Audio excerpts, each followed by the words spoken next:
নমস্কার বন্ধুরা, শিলার রান্নাঘরে সবাইকে স্বাগত জানাই। আশা করি তোমরা ভালো আছো। আমিও এখন একটু ভালো আছি।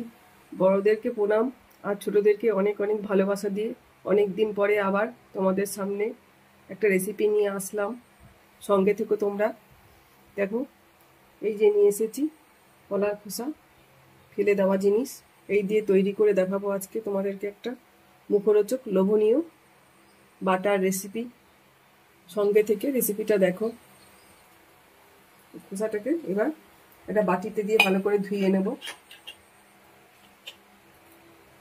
ধুয়ে আসছি, কিভাবে তৈরি করতে হবে দেখাবো। গ্যাসটাকে ধরিয়ে নিয়েছি। এই দেখো, কলার খোসাটা বারবার করে 2-3 বার ধুয়ে নিয়ে এবার গ্যাসে বসিয়ে দিলাম। সেদ্ধ করে নেব ভালোভাবে। প্রথমে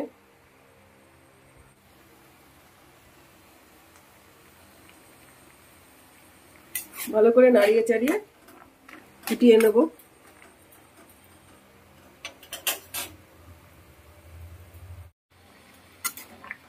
দেখো, অল্প নাড়িয়ে চাড়িয়ে একটু সেদ্ধ করে নিলাম। খুব বেশি সেদ্ধ করতেও হবে না, আবার কেউ যদি মনে করে বেশি সেদ্ধ করে নিতে পারে। এবার গ্যাসটা বন্ধ করে জলটা ছেঁকে নেব। জলটা ছেঁকে ছেঁকে একদম পাটায় তুলে নেব।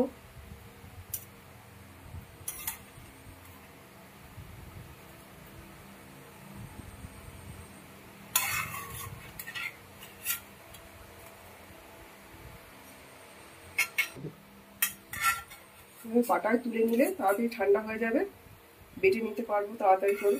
তোমরা চাইলে এভাবে আমার এই রেসিপিটা দেখে মিক্সিতেও তৈরি করে নিতে পারো।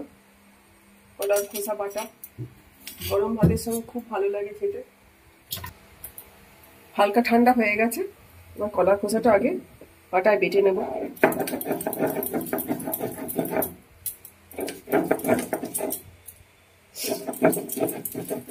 রেসিপিটা যদি ভালো লাগে লাইক করবে, কমেন্ট করে জানাবে।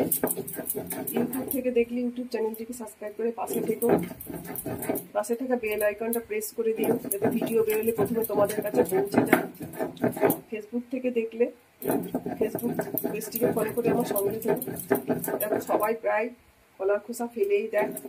আমার আজকে রেসিপিটা দেখলে হয়তো আর কলার খোসা ফেলতে হবে না। এই রেসিপিটা গরম ভাতের সঙ্গে খুব ভালো লাগে, প্রথম পাতে খেতে ভালো লাগবে। তৈরি করে নেবে আমার রেসিপিটা দেখে।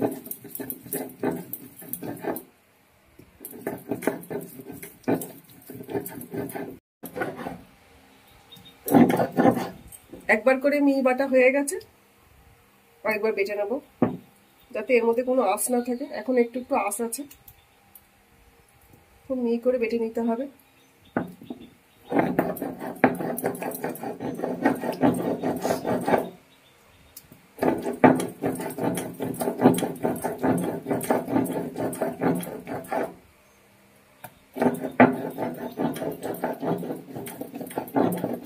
কলার খোসাটা বাটা হয়ে গেছে।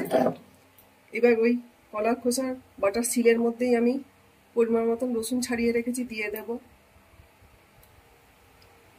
কাঁচা লঙ্কা নিয়েছি, সেটাও দিয়ে দিলাম।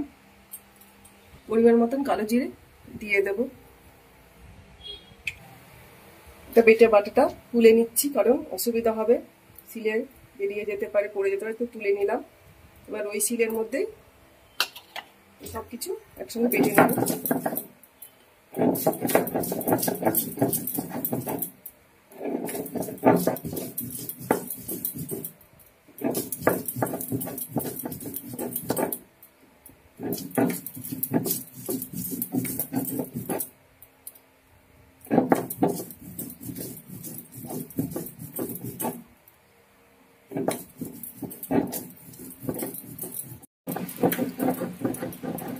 কালো জিরে, কাঁচা লঙ্কা আর রসুনটা একসঙ্গে বাটা হয়ে গেল। দেখো, এটাও মিহি করেই বেটে নিলাম। এবার তুলে নেব।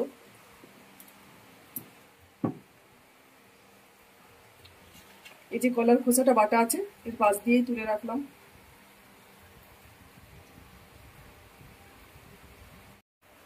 এই দেখো, কলার খোসা বাটা হয়ে গেছে, কালো জিরে, কাঁচা লঙ্কা আর রসুন একসঙ্গে বাটা হয়ে গেছে। এবার কড়াইতে একটু তেল দিয়ে দেবো। তেলটা একটু বেশি দিতে হয় এই বাটাতে।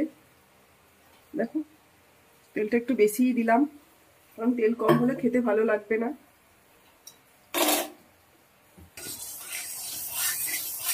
তেলটাকে ভালো করে গরম করে নিলাম, দেখো, যাতে তেলে কাঁচা গন্ধ না থাকে। এবার পরিমাণ মতন কালো জিরে দিয়ে দিচ্ছি। কালো জিরেটাকেও ভালো করে ভেজে নেব প্রথমে।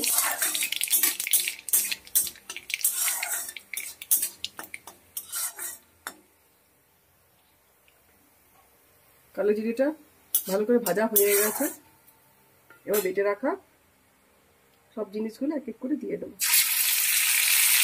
কলার খোসাটা দিয়ে দিলাম, সব কিছু একসঙ্গে দিয়ে দিলাম।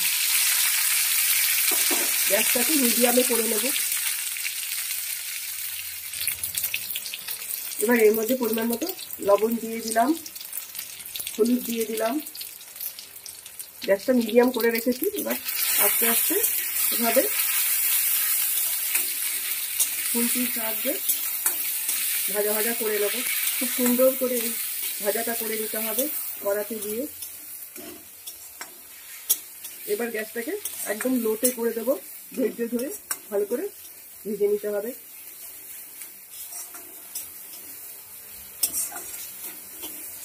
অনেক সময় খাবার রুচি থাকে না, এই বাটাটা যদি তৈরি করে নাও খেতে খুব ভালো লাগবে গরম ভাতের সঙ্গে। দেখবে এক বাটা দিয়ে ভাত খাওয়া হয়ে যাচ্ছে। খুন্তি দিয়ে ভালোভাবে এভাবে সুন্দর করে করে নিতে হবে। ভাজা ভাজাটা সুন্দরভাবে করলে, যতটা সুন্দরভাবে তৈরি করা হবে তত খেতে ভালো লাগবে।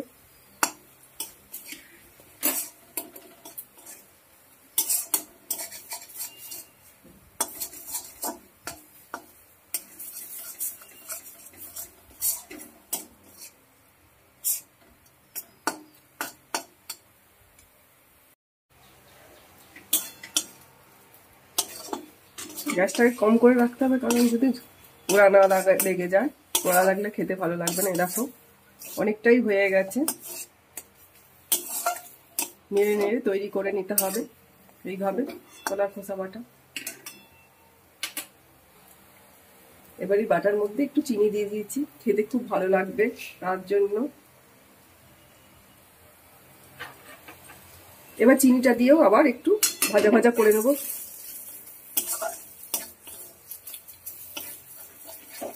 চিনিটা গলেও যাবে, সুন্দরভাবে ভাজা ভাজা হয়ে যাবে। ভাজতে ভাজতে একটু রংটা পাল্টে গেলে তবেই নামাতে হবে, কাঁচা গন্ধ যেন না থাকে।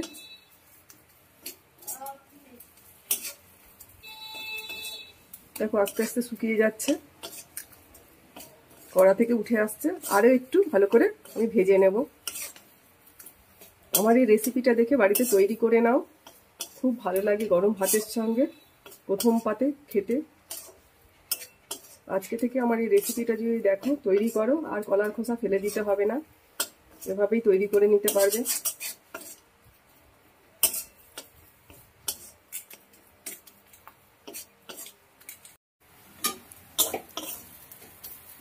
দেখো শুকিয়ে গেল একদম, কাঁচা গন্ধটাও আর আসছে না।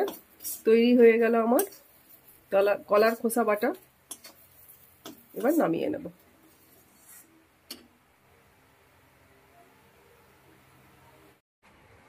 তৈরি হয়ে গেল আমার কলার খোসা বাটা।